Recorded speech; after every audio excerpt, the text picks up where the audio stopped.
So it's customary at the beginning of a teaching or meditation session in Buddhism that we recite some prayers to get us into a positive frame of mind. Some of the people attending this retreat online may be new to Buddhism and unfamiliar with the various prayers that we say. So you may have been puzzled by what some of the words mean. So let's just take a few more minutes now to use words and expressions that we are familiar with to bring up in our minds a positive frame of mind. Because Buddhism, in particular Tibetan Buddhism, says our motivation for the things that we do is very, very important. It's one of the main factors that determines the kind of results or outcomes we will experience as a result of our actions. So it's even more important than the action itself. Why we do an action is very, very important. So we're advised that we always try to have a positive motivation for the actions that we do, in particular when it comes to spiritual activities such as meditation or studying spiritual teachings. We really want to make sure our motivation is a positive one. And the most positive motivation we could have is altruism, which means wanting to benefit others and not harm them. And there's many different ways we can benefit others by providing what they need in terms of basic necessities like food, clothes, medicine, and so on. So it's excellent to do those kinds of activities. But Buddhism says it's also very important to help people's minds to develop, to transform, so that they become free of negative or disturbing states of mind like anger, hatred, greed, jealousy, and so on, and help them cultivate positive states of mind such as kindness and compassion and wisdom, understanding the true nature of things. So that's really the best way we can help others, because then they can help themselves. They can engage in doing the things that will really bring benefit to themselves and to others, and will stop doing the things that just bring suffering and problems to themselves and others. So to be able to help others transform their minds, we need to transform our own minds. We need to practice what we preach, walk the talk. So to do that, we need to learn spiritual teachings and put them into practice. And the Buddhist teachings are excellent guides for how to transform our minds, make them less negative and more positive, so that we then can help others to do the same. So if that makes sense to you, then you can bring into your mind the thought that you're listening to these teachings and participating in this retreat this weekend with the wish to benefit not only yourself, but to help others as well, as many other people and beings as you can, and bring more positive energy into the world to reduce suffering, increase peace and happiness. So I feel very fortunate to have this opportunity to lead this retreat and talk about this wonderful subject. The title of the retreat is Awakening a Kind Heart. And so Buddhism is full of methods for how we can increase kindness, compassion, various positive states of mind. And it's one of my favorite subjects. It's also been really helpful in my own life.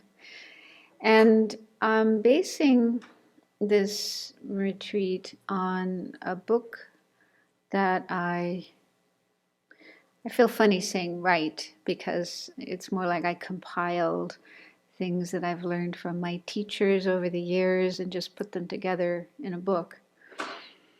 And so just a little story behind the book. It started in Singapore when I was living there in the 90s. And I was asked by one student group at one of the colleges to write an article for their magazine, the Buddhist group magazine. So I wrote an article about the 4 immeasurable thoughts. And then the idea came about from some of the students to make it into a little booklet, because in Singapore and many Asian countries, they have this tradition of making little Dharma books that are distributed for free. You know, you find them in temples and health food restaurants and health food stores and so on, vegetarian restaurants. Yeah, so it's a good way of kind of getting the Dharma out there to reach many people. And so we worked on the material, and I think it was in 1995 that it was first published, 96, this little book called Awakening a Kind Heart. And so it was published many times and distributed all over Singapore, and there was even a Chinese translation that reached even more people. And then, there's 2 parts to the book. One part is about the 4 immeasurable thoughts, which are very important in all Buddhist traditions. So they are love or loving kindness, compassion, joy, or gratitude. It could also be called, no, not gratitude, empathic joy. Empathic joy is another term for that. And then equanimity. So the first part of the book is about the 4 immeasurables, and the second part of the book is about the 8 verses of thought transformation, based on some talks that I gave at the Buddhist Library in Singapore. So then sometime in, I can't remember exactly when, sometime in the 2000s, I got an email from one of the editors at Wisdom Publications who had seen a copy of this book and asked if Wisdom Publications could publish it. And I thought, oh, that would be great, because then it would be able to go even further to many other people. But I wanted to make some changes to it because, for one thing, this book was made more for an Asian audience, people who are kind of familiar with a lot of Buddhist ideas. I didn't need to explain so many things. So I thought if it's going to a Western audience, I need to kind of consider that and make it more suitable for a Western audience. I wanted also to add some meditations, because the original booklet doesn't have any meditations, how to cultivate these 4 thoughts. So I worked on it. I remember being in Usaling, Spain. This is a retreat center in the mountains in the south of Spain, one summer, really hot. So I was doing a retreat there, and in the morning I would meditate, and in the afternoon after lunch I would write. I would work on this book, and I was so happy. I really enjoyed doing this work, and I was really into it. And being in retreat is a great time to write, because you don't have so many distractions and other things, and you can really focus on what you're doing. So then a new book was born. And this was published in 2010, so 10 years ago. And it's basically the same book, but revised and expanded. I added a chapter at the beginning, kind of introductory chapter, and then I added meditations for each of the 4 immeasurable thoughts. So I think everyone should have received a PDF copy of this one, the Awakening a Kind Heart. So you have that as the basis. And then if you want this one, you can get it from Wisdom Publications. So that's mainly what I'll focus on in this retreat. We won't have time to go into the second part of the book, which is about the 8 verses. So we'll focus on the 4 immeasurable thoughts. But I thought, I heard that some people who are attending this retreat online are somewhat new to Buddhism, or at least new to Sravasti Abbey. So I thought to just start with some basic information about Buddhism in case this is your very first Buddhist retreat. Buddhism began with the Buddha, Shakyamuni Buddha. And I won't go into the details of his story, but he was born in India somewhere around 563 BCE. And he was born into a family that's sometimes called a royal family. His father was a ruler of a certain area of India. So he had quite a comfortable life, even sort of pampered. A lot of luxuries, a lot of enjoyments. And he also showed a lot of good qualities like kindness and intelligence and so forth. And so he kind of grew up in a normal way, and was married, traditional Indian way of having an arranged marriage. And then when he was still a young man, he had this interest to know more about his kingdom. So he made these 4 journeys, and just traveling around the kingdom, or I don't know if that's the right term, but the area where he lived. And he had these 4 encounters that really had a profound effect on him. One was I don't remember the exact order, but to see somebody who was very, very ill, a person who was suffering from some illness and was obviously very weak and frail and experiencing a lot of pain. And this was a new experience because his family lived in a somewhat isolated situation, so he didn't see much in the way of suffering in his home, his palace. So this really affected him, and he came to realize that sickness was something that people get, that happen to people. And the second journey, he saw a person who was very old and was walking with great difficulty, leaning on a cane, and all very wrinkled and again quite frail looking. So through this, he came to understand the situation of aging and old age and the problems that come from that. And again, this was a new experience because he'd been surrounded by youthful people full of energy and very healthy, full bodies. And then on a third journey, he encountered a funeral procession, which in India involves carrying the body wrapped in cloth through the streets to the place where they are cremated, usually by the side of a river. And there's a kind of procession, all the family and friends following behind, weeping and wailing and so on. So he encountered this situation of death, dying. Then again, this was a new experience for him. He'd been sheltered from that. So these really affected him. He thought about how these are things that happen to human beings as we go through life. We get sick, we get old, and eventually we die. And so it aroused compassion in him and the wish to find a solution, a way to end these kinds of sufferings. And a fourth encounter was with a practitioner, a spiritual practitioner, which there were many of at that time and still in India, people who leave their homes and just dedicate themselves to meditation, to a spiritual path. And so he saw this person, and the person's clothes were kind of raggedy and not very nice, and probably slept outside and begged for food. But he noticed this person's eyes were very joyful and clear, and his whole expression showed a lot of peace and joy that he didn't see in other people. So he came to know about that way of life, and that aroused in him the wish to follow such a path himself.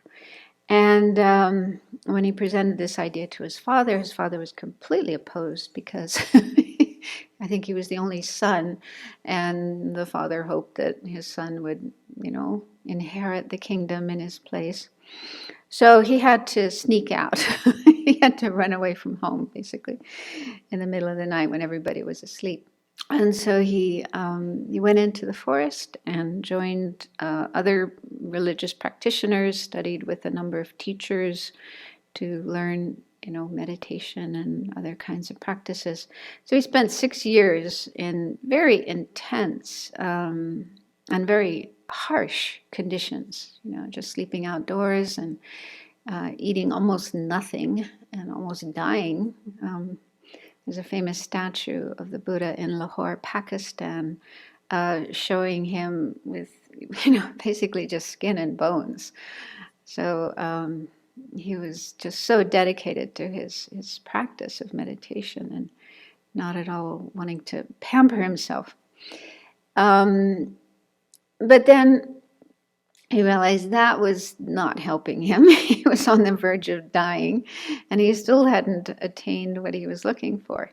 So then he found what he called later the middle way. So he started eating more healthy food and gaining greater strength and energy, and that enabled him to finally break through to what he was seeking, which was the state of cessation of suffering, freedom from suffering.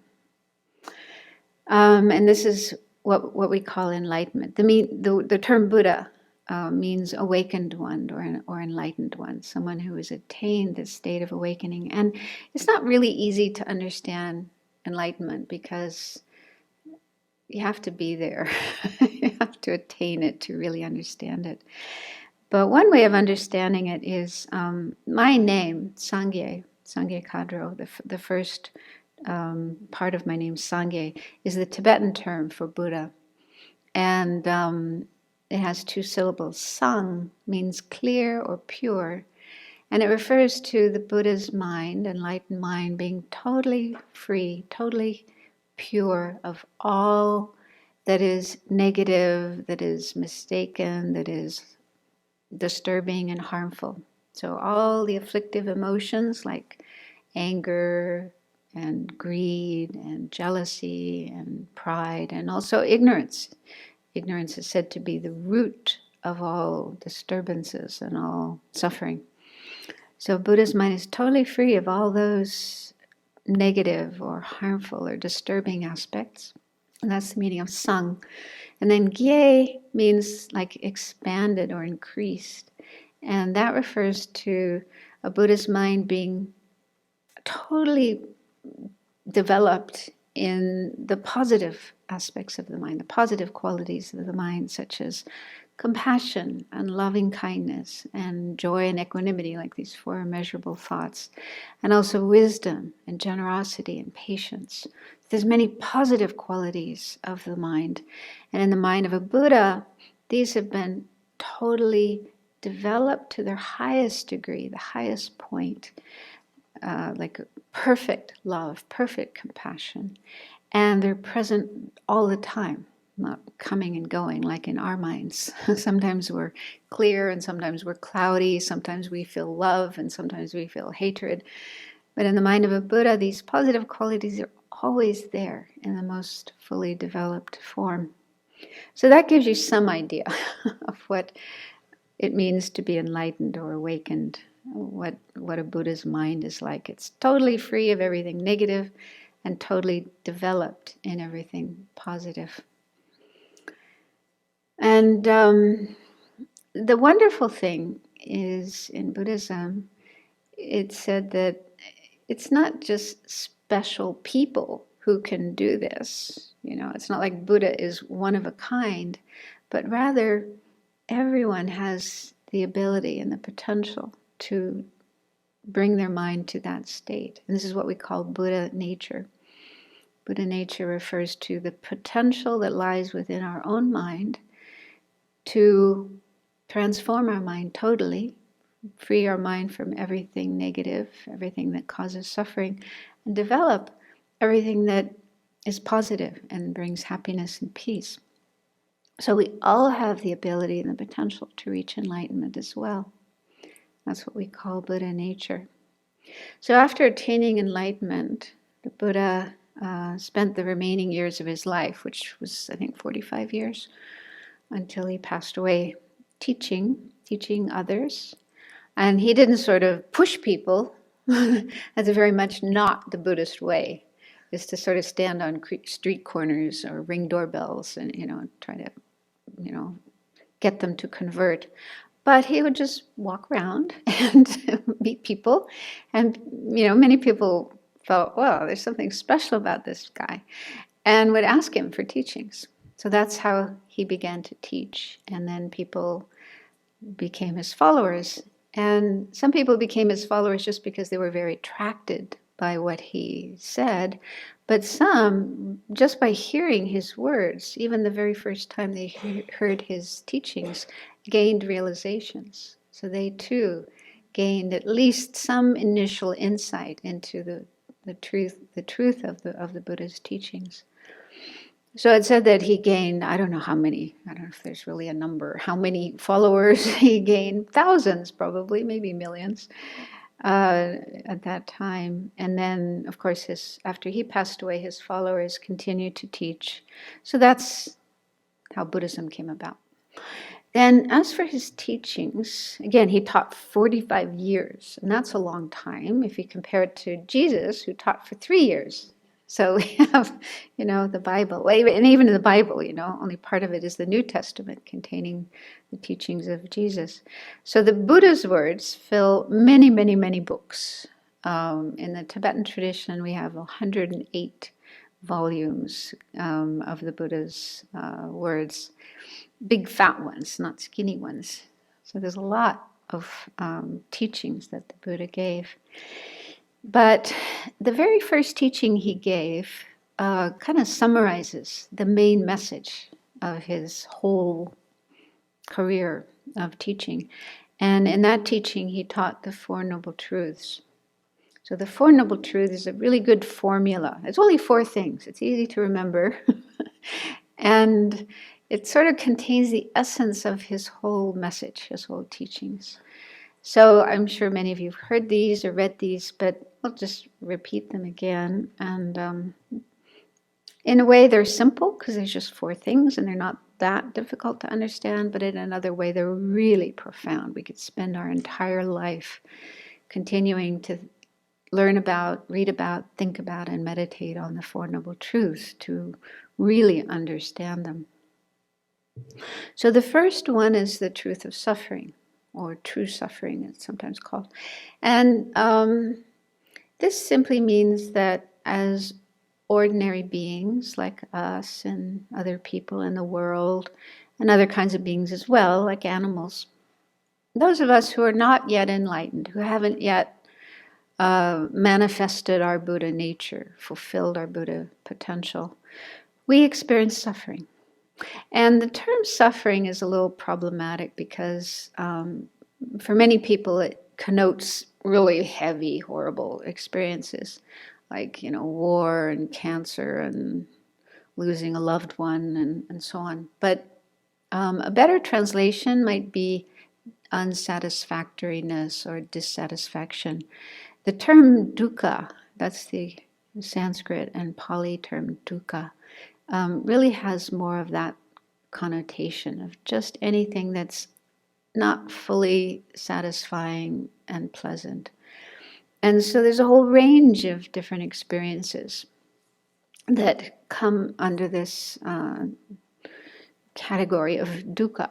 Of course, it includes the really heavy-duty ones like war and losing a loved one and depression, deep depression.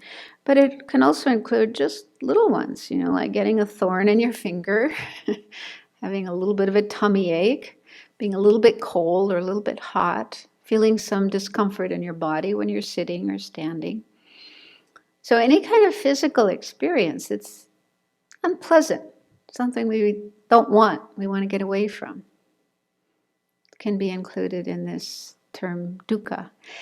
And also on the mental level, emotional level, we often feel not quite happy, not quite comfortable, not quite safe.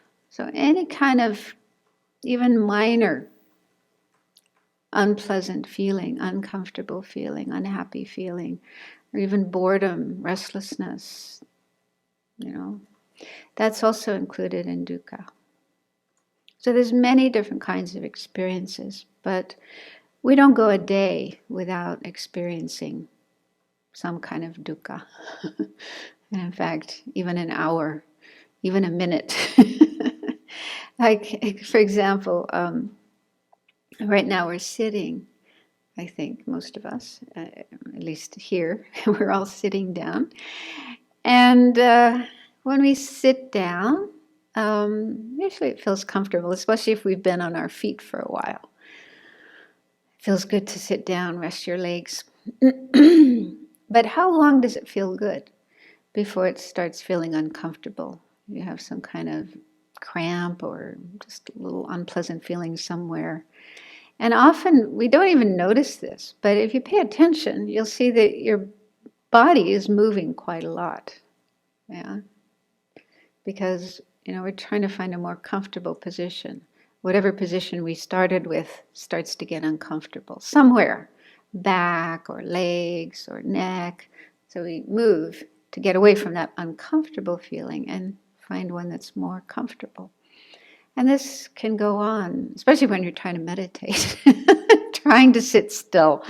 And you can see how difficult it is to sit still for very long because of some kind of unpleasantness, some kind of restlessness that comes up in the body. And we want to move to get away from that and get into a more comfortable state. And it's true for any other posture we put our body in, standing, walking, lying down, even if we have a wonderful, comfortable mattress. But still, we move a lot all through the night. So this just shows how pervasive dukkha is. And the same with our mind. This becomes very clear when we try to meditate. We try to focus our mind on even a simple object like the breath coming in and going out. It's relatively simple, but it's very difficult to keep our mind focused on that because we want to think about something else. After 2 seconds or 1 second even, the mind gets bored with the breath and wants something else. And it's constantly doing that. Every few seconds, it's jumping from one thing to another. Whatever you are looking at one point in time becomes boring and you want to look at something else. Pay attention to something else. So that shows a subtle kind of dukkha, subtle kind of unsatisfactoriness. So this really becomes apparent the more we pay attention to our experiences, both on the physical level and on the mental level. One thing we need to understand is this is true for everybody. I am not the only one who has dukkha, who has suffering, who has problems. Everybody, except those who have attained awakening, enlightenment. So the rest of us, we all have some kind of dukkha. So we don't need to feel ashamed or like a loser, or I don't know, what's another term for that? Like, oh, there's something wrong with me. Everybody else is doing fine and I'm the only one who's not doing okay. So throw away those ideas. That's just rubbish. It's not true at all. Everybody has it. Even though they may look, on the outside, especially on their Facebook page or their whatever social media platform, they may look like they're doing really well and they're not having any problems at all. That's not true. That's fake news. Everybody's got problems, even if they're hiding them. Anyway, so that's the first truth. And the second one is the cause or origin of suffering.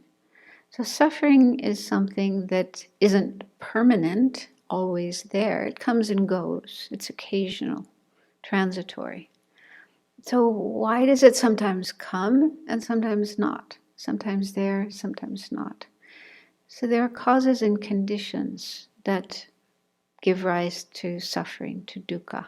So there's many causes and conditions. Some of them are external, like, when the temperature is very, very cold, then naturally we feel cold. We shiver, and it's uncomfortable. But the Buddha looked deeper and looked into his own mind and discovered that the deepest causes of suffering lie within our own mind, particularly two main causes of suffering. One is what are sometimes called delusions or afflictive emotions or disturbing emotions.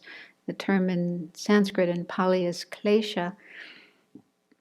So these are states of mind that just have the nature of producing suffering. They're like toxins, they're like poisons.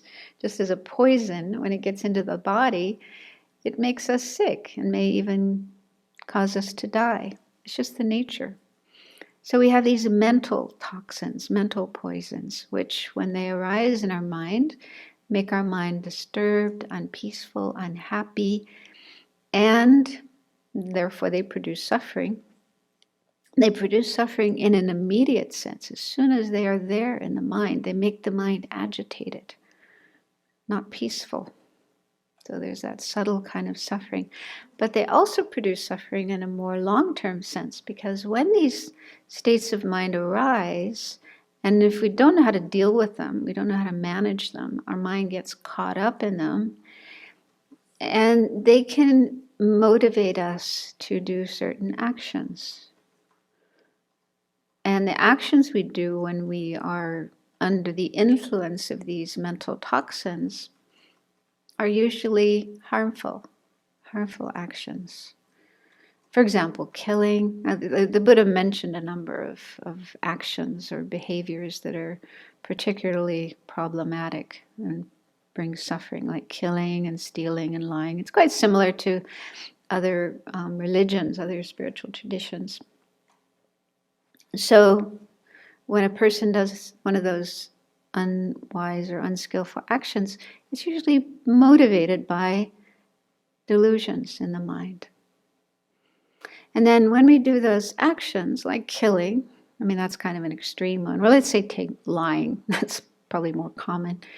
When we tell a lie, a falsehood, it's motivated by disturbing states of mind, usually attachment or anger or kind of pretentiousness, wanting to hide something that we did and we don't want people to know about it. Okay, so these are some examples of disturbing states of mind. And then we tell this falsehood, this lie, and we probably don't feel good about it. I think we all know it's not right to tell lies, because our parents tell us when we're little kids. But it's also, I think, just instinctive. It just doesn't feel right when we're not telling the truth. So we don't feel good about it. And then the person we lie to, whether they believe it or not, it's probably disturbing for them, It can lead to problems in our relationship with them. And it can lead to further problems down the line. Because often we tell one lie, and then we have to tell another lie to cover up the first one, and then another one to cover up that one. And pretty soon there's a whole web of lies and falsehoods. And eventually somebody will find out, and they'll accuse us. And it just leads to a lot of problems, a lot of difficulties. And that's just in the short-term sense. Then, according to Buddhism, there's a long-term sense in that when we do something non-virtuous, this is what we call karma. The word karma just means action.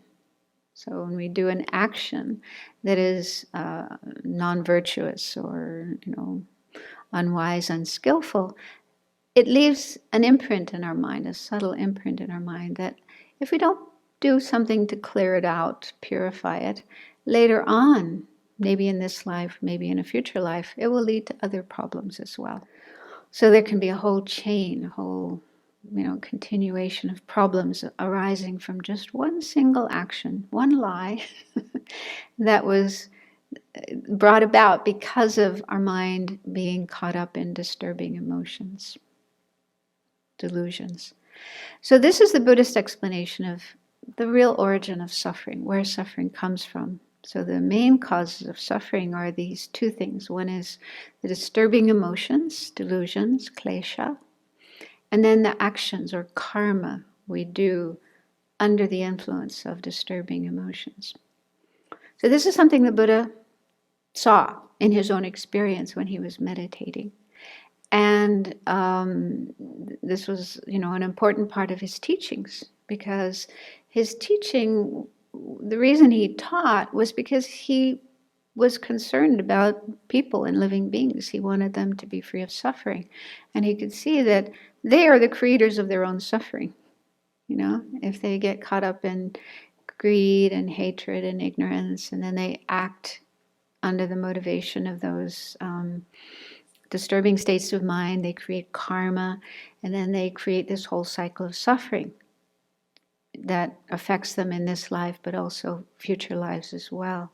So these are the things that keep them in a situation of suffering and keep them from attaining their real nature of enlightenment or awakening.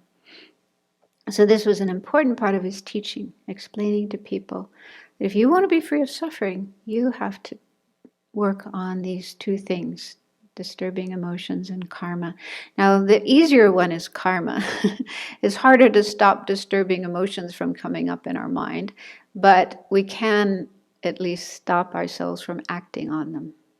So we might have the thought of killing somebody or lying about something or speaking some harsh word to somebody. So that thought might come up, that impulse might come up, and it's hard to stop that from happening, but we can at least stop our mouth and stop our body from acting out those disturbing emotions.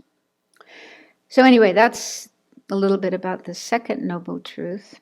And the third noble truth is called true cessation. And this means it's possible to bring about a cessation or an elimination of suffering and its causes, the first two noble truths. So suffering and the causes of suffering exist, but they're not permanent. They're not going to exist forever and ever and ever. They are, can't remember the word, but anyway, it's possible to overcome them and be free from them. So that's the meaning of the third noble truth. There is a state one can attain where one has no more suffering and no more causes of suffering, no more disturbing emotions, no more actions, negative karma that cause suffering. So that's a state of cessation. Nirvana is the term for that, nirvana or liberation. State of peace, freedom from suffering and the causes of suffering. So that's the meaning of the third noble truth. Such a state exists and it can be attained by anybody. You have to work for it, of course. It's not, you can't buy it. You can't pass it from one person to another. I mean, the Buddha would love to do that if he could transfer his realizations into the minds of others, but it's not possible. So each person is responsible for their own mind. Each person is responsible for their own attainment of liberation, of cessation. And then the fourth noble truth is the path, the true path. And this means, path here means mental states, realizations, states of mind that bring about true cessation, liberation, nirvana, enlightenment. So there are a number of different states of mind we need to develop that will enable us kind of step by step, in a way, going step by step to nirvana or enlightenment. The main true path is wisdom. Wisdom that understands the true nature of things, reality of things, because our deepest cause of suffering, the deepest delusion or afflictive emotion, afflictive state of mind is ignorance that doesn't see things as they are, doesn't see the true nature of things. So that's said to be the root of all suffering and the root of all other causes of suffering. So that's the main thing that needs to be eliminated. Just like they say with a tree, if you have some kind of toxic tree, poisonous tree, I don't know if there's such a thing. Certainly poisonous plants, toxic weeds. We have plenty of those around here. So you can chop off the top the branches and the leaves and the flowers and so on. But as long as the root is still there, it will keep growing year after year after year. So you really have to get out the root, make sure there's nothing left of that. And then it will be stopped altogether. So in this similar way, as long as we still have the root of suffering in our mind, which is ignorance, not seeing things correctly, but seeing things incorrectly, as long as that is still in our mind, then we will continue to have suffering. So that's the main thing that needs to be eliminated, ignorance. And the antidote to ignorance is wisdom. Wisdom is the opposite, because wisdom sees things correctly as they are. So that's the main true path, but other paths are, love and compassion and, the other positive qualities. So that's just giving a brief overall summary of Buddha's teachings. Everything the Buddha taught actually can fit into these Four Noble Truths in some way or another. So if we have some understanding of the Four Noble Truths, then we have a framework in which we can understand the whole of the Buddha's teachings, the whole Buddhist path. And historically, as Buddhism spread throughout India and then to other countries, there are many different traditions. I mean, Buddhism has been around for more than 2,500 years. So there's plenty of chance to go to other countries and different Buddhist masters coming up with different ways of explaining things and emphasizing certain things and so on. So we find many different traditions within Buddhism, but they all agree about certain things, like these Four Noble Truths and the importance of following karma, refraining from bad karma, creating good karma, and so on. And the four immeasurable thoughts that we're looking at in this retreat are common to all Buddhist traditions as well. So this is another thing that they all have in common. And so in the context of Buddhism, these Four immeasurable thoughts are developed as part of one's spiritual practice towards higher goals like nirvana, Buddhahood. I think that they can be practiced by anybody, whether one is a Buddhist or not. So a lot of the material on these four immeasurable thoughts and how they can be cultivated can be used by anybody. So people following other religions, other spiritual traditions, or people who don't want to follow any particular spiritual tradition, but just want to have more love, more kindness in their lives. So I think they can learn a lot from the Buddha's teachings on how to cultivate these four, and they will experience benefits in their life. More happiness, also health, their health benefits, longer life, and being able to get along better with others, relationships going better. And even in one's work, probably your work will go better. Your ability to focus on your work and get your work done and get along with your colleagues and so on. So in all the areas of our life, these four immeasurable thoughts will bring benefit. So that's why I was really happy that Wisdom Publications wanted to publish this book, because then it could get out to more people. And I did try to explain, the topics in ways that could be accessible by anybody.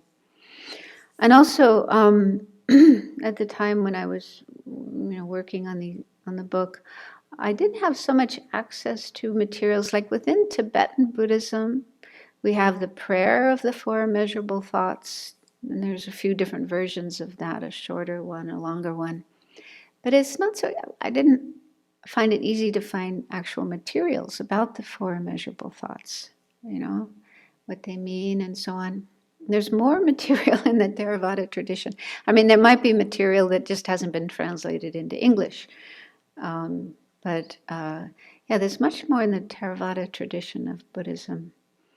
And also just recently, the series of books that Venerable Children is working on, the Library of Wisdom, what's it called? Library of Wisdom and Compassion.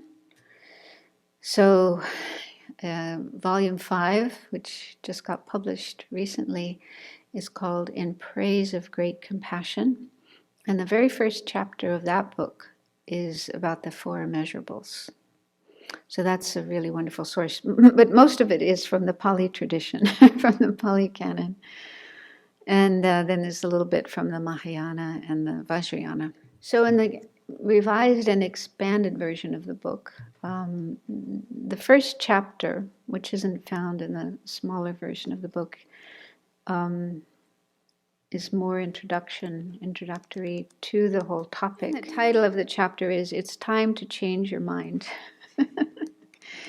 And it's basically talking about the mind, how mind is understood in Buddhism, because Buddhism has a way of explaining the mind that's quite different than what we find in Western science and psychology and so on. So since the four immeasurable thoughts this topic is talking about our mind and transforming our mind, it's important to know something about the mind as it's explained in Buddhism. And for me personally, this was enormously helpful when I started to learn Buddhism, learning about the mind and how, what the mind is and how it works and so on. So I'll just tell you a little background to that comment. Before I started learning Buddhism, I was relatively young. I was 21 when I started studying Buddhism. And prior to that, growing up in a Catholic family in Sacramento, California, and just my life, my education and life experiences and so on. For me, the topic of love was really problematic.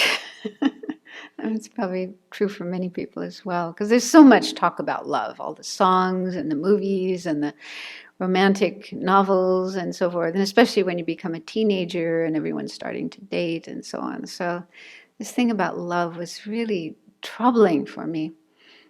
And looking back, I don't know where I got this idea, but I had this idea that if one person loves another person, it should be consistent. You should always be kind and nice and never angry or hurtful, right? And so what I saw in my relationships with others, including my family and friends and so on, and also in myself, I saw that, okay, there's moments when one person is kind and friendly and nice to another person. But then there's other times when that person gets angry and does things and says things that are hurtful. That seems to happen pretty universally. And in my mind, I thought, that means that there's no love. That means if you really love somebody, you should always be nice to them. You should always be loving to them. And if you're not, that means you don't really love them. So I got really cynical. My mind just got really, really cynical about love and all this talk about love, blah, blah, blah, blah, blah. It's all fake. It's all pretense. People are just saying that in order to get the other people to like them and to look good, but they don't really mean it. It's not genuine. So I became super cynical, and I thought, there's no such thing as love in the world. It's all just pretense. So that's kind of where I was at when I started studying Buddhism. And over the years, for one thing, I was just really impressed with the teachers, the Tibetan lamas that I met and studied with. They seemed to be incredible, especially Lama Yeshe, I have to say. He's the one that really blew my mind, Lama Yeshe. He was really loving consistently. And so he's the one who really melted my mind and that cynicism and enabled me to get in touch with love. But it took time. I was very skeptical for a long time. But it was also just really helpful to learn about the mind and how how the mind works. So Buddhism says that our mind is something non-material, non-physical, so it's not our brain, it's not any part of our body. It's a completely different phenomenon. It's connected with our body, but it's not the body. It's something separate from the body, different kind of phenomena. And it's constantly changing. They use the analogy of a stream or a river, which is, always moving, always flowing. And also when you examine it carefully, a river is made up of all these little particles of, hydrogen and I'm not a science student, but anyway, there's chemical particles that make up water. And there's also other stuff in the water as well. There's bits of dust and so on. But anyway, so there's all these particles moving along and changing every minute, every second. So that's a river or a stream. And our mind is similar to that in that it's always changing, made up of different parts, never the same from one moment to the next. So Buddhism has a vast amount of material about the mind and the different parts of the mind and the nature of the mind. This is a big part of Buddhist education, learning about the mind and all the different factors, facets, aspects of the mind, some of which are destructive, disturbing, like the afflictive emotions, greed, hatred, ignorance. And other aspects of the mind are positive, beneficial, like love and kindness, compassion, and so on. And then there's others that are neutral, not really helpful, not really harmful, but still helpful in some cases because they can help us in our spiritual journey. So there's all these different aspects of our mind, and then it's changing all the time. So for me, that was so helpful to learn. Like at certain moments, love can be there. You can feel loving, kind, caring thoughts towards another person and be kind to them, treat them with kindness. But at another point in time, anger can come up in the mind. And you may say something or do something or just look at the person in a kind of nasty way. And that doesn't cancel out the fact that there was love at another point in time and the fact that there can be love again at a later point in time. So all these different facets or factors of the mind come and go. And they don't cancel each other out. They don't contradict each other. Yeah, so for me that was like, wow, so that means you can love somebody and still get angry at them sometimes. So that was for me a revelation. It really helped me to, start to overcome my cynicism about love. Not only that, but Buddhism contains all these methods or tools for bringing about changes in our mind so that we can have more love and kindness, compassion, generosity, positive thoughts and feelings. So we can have them more often. And we can work on decreasing the negative ones, the anger and the irritation and the nastiness and so on. So those can be decreased. It takes time, it takes effort, but it's definitely possible. So for me, this was life-saving because I was so unhappy. I mean, to have that very cynical idea that I had, was certainly not conducive for happiness and also for, relationships with other people. So, yeah, I think that's one reason I love this subject so much because it's really been so helpful in my life and my experiences. So anyway, the point is, we have mind. Mind is always changing, full of different and sometimes contradictory experiences, like sometimes we can be loving, sometimes angry, sometimes clear, sometimes confused. And that's normal. That's just normal for everybody. Everyone is like that. But there is something we can do about this. We can do something about our mind. And in fact, that's the whole point of Buddhism. I've heard the Dalai Lama mention that the essence of Buddhism is changing our mind, transforming our mind, bringing about this transformation so that we have fewer of the harmful, toxic states of mind and more of the positive, constructive, beneficial, beautiful states of mind. That's really what the whole of Buddhism is all about. So we're going to be looking at some of these methods for how we can decrease the negative, painful, disturbing states of mind and increase the beautiful ones, the positive ones. To start with some kind of general approaches to working with our mind, working with our emotions, before going into specific, like how to have less anger and how to have more love. But it just in general, things that are helpful for working with our mind. So one thing is mindfulness, self-awareness. So this involves just being more attentive to what is happening in our mind. And we can do that through the practice of meditation.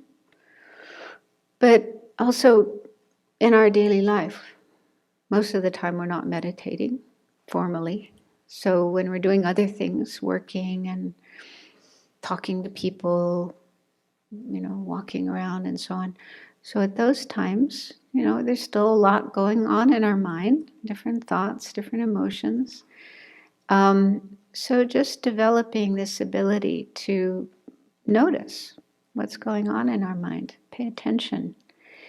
And also learning to identify different states of mind, learning to distinguish. For example, love, what's genuine, loving kindness and compassion and so forth. And this is something we'll get into later, because with each of the four immeasurable thoughts, there's mention of a near enemy and a far enemy. The far enemy is kind of the opposite state of mind. So opposite to love is hatred. But then a near enemy is something that kind of looks like love, but isn't. Kind of disguising itself as love, but it's not. So we need to be able to, recognize what's genuine love, genuine compassion, and what's something that's kind of fake, not genuine. So the more we learn, in our study of Buddhism, the more we learn about the Buddhist teachings and about the mind and so forth, the more we'll be able to notice these things in our mind. So study is very, very important.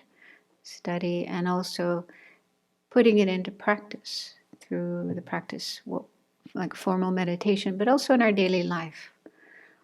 Just trying to be more and more aware, more mindful of what's happening in our mind. And another thing that's helpful in a general way with working with our mind is to have some understanding of the nature of the mind. Like I was just saying, that the mind is not a physical thing, it's not hard and solid, it's not permanent, always the same, but it's more like a river flowing and changing all the time. Another analogy that's often used for the mind in Buddhism, I like this one very much, is they say that the nature of our mind is like the sky, clear sky, which not quite what we have today, but maybe in some parts of the world, the sky is completely clear, especially when you fly in an airplane. You go up, I don't know how high, maybe 10,000 feet or above. You're above all the clouds. So way up there, no clouds, no pollution, no birds flying around. Just really, really clear, pristine, clear and pure. So they say the real nature of our mind is similar to that, similar to a pure, clear, unpolluted sky, in the sense that our mind is, basically clear and pure. It's also very vast. There's amazing potential in our mind that we haven't even begun to tap into. So our mind is like that. It's like the sky. And then just as like today here, there's clouds in the sky that sort of obscure it. And so in a similar way, in our mind, there are often clouds of thoughts, clouds of emotions, and they obscure. Sometimes they're really thick and heavy and dark, like when we're going through some emotional crisis, depression or anger or anxiety or whatever. Then it's like our mind is just covered with all these dark clouds and we can't see anything clear and bright. But sometimes they're just light, fluffy clouds that come and go pretty quickly. But anyway, the fact is, clouds are impermanent. They come and go. And in a similar way, the thoughts, the emotions, the memories, the images in our mind are also like clouds. They're not permanent. They're not always there. They come and go. And we can see that for ourselves. You know, at one point in time, you might be feeling really miserable or angry or depressed. But later that same day or the next day or a few days later, those kind of thoughts and feelings are gone. They're not there anymore. You're back into bright, clear, happy state of mind. So they are impermanent. And there's this wonderful Zen story, which I put in here, and I'll read it again, because I've kind of forgotten about it until I was looking at this book again. I heard this Zen story. A man went to see a Zen master, and the man was very upset. And he told the master about some big crisis happening in his life. And he went on and on and on about this problem. And the Zen master is just sitting there calmly. Finally he said, "It will go away." Later, after some time, the same man went back to see the Zen master. And this time he was really happy, really excited. And he said, "Do you remember that problem I told you about last time? Well, now it's gone." And the Zen master just sat there calmly and said, "It will come back."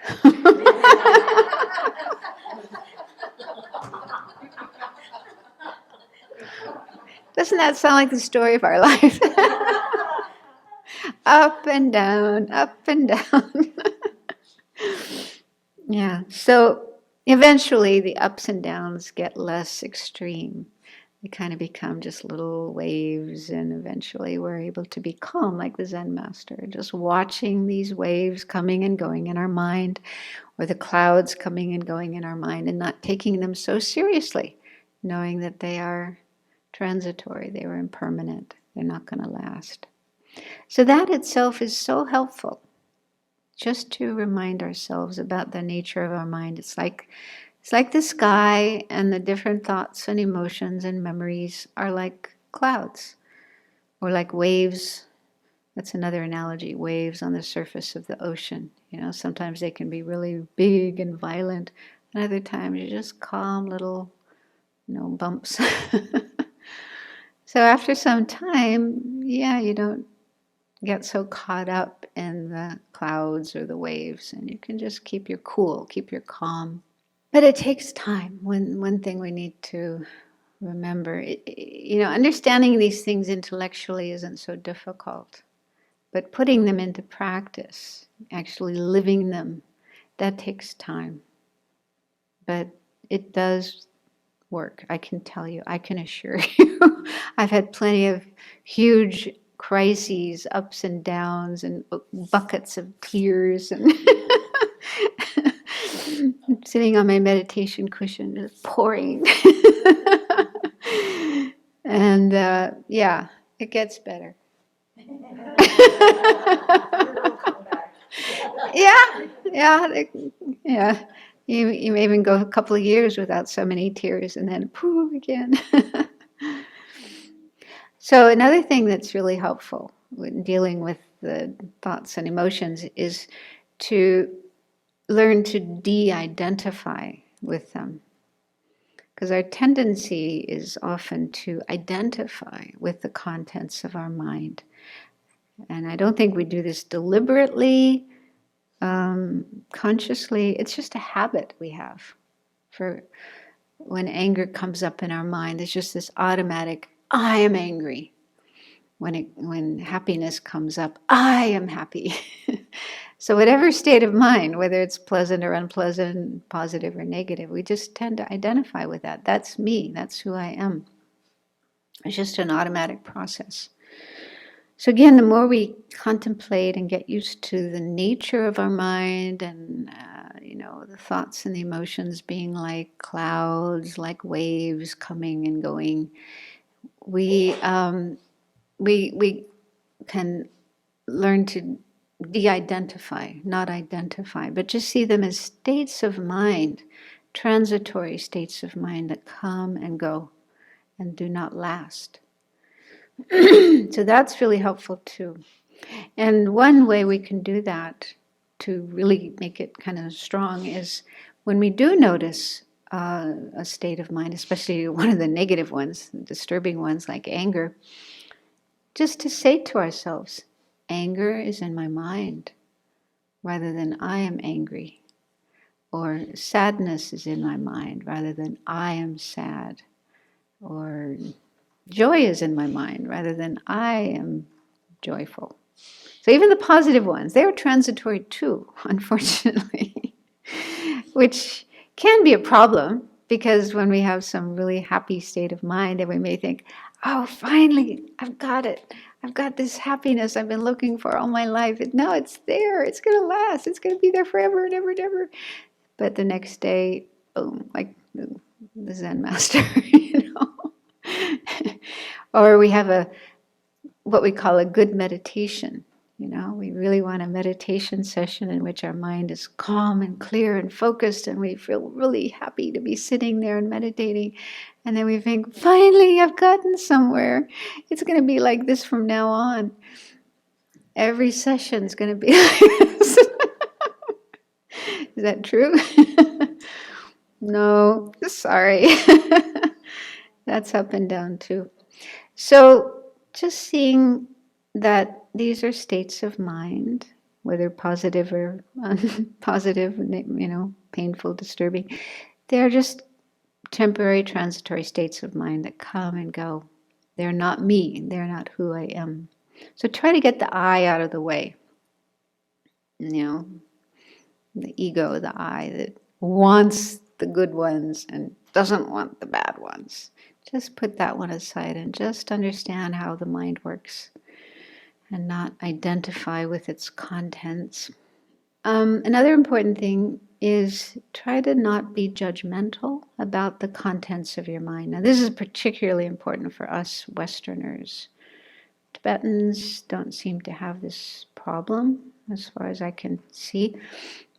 But we Westerners tend to be very self-critical, self-judgmental. So when unpleasant, negative states of mind come up, we often judge ourselves. We get into being critical. And again, this is not something we do deliberately or consciously. I think it's just a habit we get into because of conditioning, because of life experiences, whatever.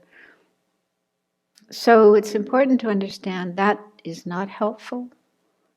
Judging ourselves, criticizing ourselves, beating ourselves up, hating ourselves even, feeling ashamed, feeling guilty, feeling bad. So if you notice that kind of stuff going on, just recognize that is not the right way. That is not going to help. It's just going to make things worse. We can think of it as, okay, we've already got a problem there. There's anger or depression or selfishness or whatever. That's there. But then on top of it, if we start beating ourselves up, I'm bad, I'm hopeless, I'm a bad Buddhist, I'm a bad nun, I'm a bad monk, whatever. All that kind of stuff, that is just adding more layers to the problem, not making it better. It's making our problem worse, our suffering worse. So at least try not to feed that tendency. Try not to let those kinds of thoughts proliferate. And instead, be kind to yourself, be compassionate with yourself. So we'll be learning more about that as we go through. Is these positive qualities, the four measurable thoughts of kindness and compassion and so on, we have to feel them for ourselves as well, not just for others. It doesn't work if we're hating ourselves and beating ourselves up and trying to be kind and loving to everybody else. It's not going to work. So just to know that those kinds of thoughts are not helpful. And it's also helpful just to remember I'm not alone. I'm not the only one in the world that has these states of mind. Other people have them too, even if they're hiding them, pretending they don't have them. Don't be fooled by that. They probably do. And so it's just normal. It's just part of our unenlightened existence, as the Buddha explained. So other people have anger, other people have anxiety, other people have depression, other people have all the stuff that we have. And so that if we use that idea well, that can increase compassion for others, compassion for ourselves. So we'll talk more about that later, how we can do that. And then finally, there are remedies for these negative states of mind, for anger. Lots of remedies, lots of tools. That was another thing that I really loved when I started learning Buddhism, because I was raised Catholic and we are taught we should be good, we should be virtuous, we should be obedient to our parents, respect and love our parents and our friends and our teachers and da-da-da-da-da, be a good girl, don't be a bad girl. But there's no method how to do that. Yeah, I wanted to be a good girl, but it didn't work. How do I do it? Anyway, I didn't learn. Maybe the methods are there, but I didn't have access to them. So that was, wonderful when I started learning Buddhism. And here's how, the how-to manual, how to not be so angry and selfish, and how to be more loving and generous. Ooh, there's methods, tools. So we'll be learning some of those in this retreat. There's plenty of others as well. Books full of antidotes to anger, for example. Like Venerable's book, it's called Working with Anger. Dalai Lama's book, Healing Anger. Thich Nhat Hanh has a book about anger. So there's tons of methods for dealing with anger. So we can learn those and then start working with them. Again, it takes time and energy. There's no instant solution, no instant pill you can pop and all your anger goes away. But slowly over time, anger can decrease and more positive qualities can increase. So maybe I'll stop there and see if there's any questions from Abbey residents or people following online. Can you maybe later or now speak about the relationship of loving yourself and being able to love others and self-confidence? So the relationship, yeah. You mentioned three things, so yeah. All three or? Yeah, so being able to basically being able to love yourself and how that increases self-confidence, and when the love for yourself breaks down, how you are basically when the love for yourself breaks down, then you're scrambling actually to hold yourself up with confidence. Yeah, I think there's a clear relationship between loving oneself and self-confidence, because if we don't have love for ourselves, then that means we're probably being very self-deprecating, self-critical, self-hating, and just seeing all these negative qualities. And I mean, sometimes that can be so extreme. It's like you feel I'm just totally 100% negative and I don't have anything good at all. So how can you feel confident if you have that kind of view of yourself? So if you gradually work on that and start to acknowledge you do have good qualities, and even your faults and negative qualities are not who you really are, they're not permanent, they're transitory.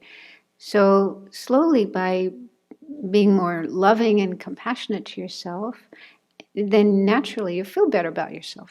You feel, I do have good qualities. I can do things. So I think the whole process of practicing and cultivating love for oneself naturally brings about self-confidence. And so then you say, when the love of yourself breaks down, then this confidence, then yeah, I think you just need to go back to working on that. Because, we use the word cultivating, and that's actually the term for meditation, I think, I remember correctly, in Sanskrit is bhavana. And I think Pali as well, bhavana. And that word actually means cultivate. What we're doing in meditation is we are cultivating our positive states of mind and decultivating, defamiliarizing with the negative states of mind. So just like with a garden, you have to cultivate. You can't just put a seed one day and expect immediately the next day it's going to be a full plant full of tomatoes and whatever. It takes time. So you have to put, patiently, day by day, over time, you have to plant the seeds, take care of them, water them, and gradually, over time, these positive states of mind, like love, loving yourself, loving others, they grow. And eventually, they get to the point where they are just happening by themselves. It gets to the point where you still have obstacles, of course, sometimes, but, I've seen that in myself. After a while, these thoughts and feelings just pop up by themselves without having to make effort. And that's what Dharmakirti says as well. He talks about that in the Pramanavartika, talking about compassion. You keep working at it, and after a while, it just becomes spontaneous. Compassion just arises by itself, but you do have to make effort. You can't expect to get to that point where it's spontaneous if you don't put in a lot of effort over time. So if you find your self-love is decreasing, it just means you need to take more care about that, put more effort into that. Go back to what you were doing previously to feel love for yourself, and just put effort into that again. And then I think naturally that will increase the self-confidence as well. And also maybe look at what's stopping you from having love for yourself and confidence in yourself. So it could be negative thoughts. I'm so bad, I'm so useless, I'm comparing myself with somebody else, they are much better than me. So there's, there may be thoughts that are like weeds, like in the garden, If our plants are not doing well, it could be there's weeds, they're choking them. So we need to look for the weeds and pull out the weeds. So Thich Nhat Hanh uses that analogy of gardening, I think, doesn't he? It's quite lovely. Yeah? Anyone's familiar with his works?